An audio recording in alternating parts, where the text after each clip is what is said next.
আমি এখান থেকে পালাই। ভূত কে আছো, আমাকে বাঁচাও। আরে আলশিফা, তুই এইভাবে দৌড়িয়ে আসছিস কেন? কি হয়েছে তোর? পাপা পাপা, ছাদের উপরে ভূত। আরে কি উল্টো পাল্টা বলছিস পাপা? আলশিফাটা বড্ড মিথ্যা কথা বলতে শিখেছে। ভূত বলে আবার কিছু হয় নাকি? আচ্ছা যা তো, তুই দেখে আয় তো ছাদের উপরে কি আছে। কোথায় ছাদের উপরে ভূত? কিছুই তো দেখতে পাচ্ছি না। আচ্ছা ওটা কি দাঁড়িয়ে আছে? ভূত ভূত ভূত, আমাকে বাঁচাও। ভূত ভূত পাপা, ভূত বাপা ভূত। আরে এরকম ভয় পেয়েছিস কেন তুই? পাপা ছাদের উপরে সত্যি ভূত, আমি নিজে দেখেছি। আরে ভূত বলে আবার কিছু হয় নাকি? আমি গিয়ে দেখে আসি তো আসলে জিনিসটা কি। কই রে ভূত, বেরিয়ে আয় দেখি, আজকে দেখবো তুই কেমন ভূত। আরে এ তো মজ্জুটা ভয় পেয়ে সত্যি অজ্ঞান হয়ে গেছে। আরে আমি তোর বন্ধু, আমি তোকে ভয় দেখাচ্ছিলাম। মজ্জু ওঠ ওঠ।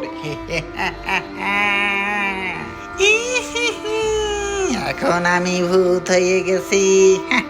ছেড়ে দাও আমাকে, ছেড়ে দাও।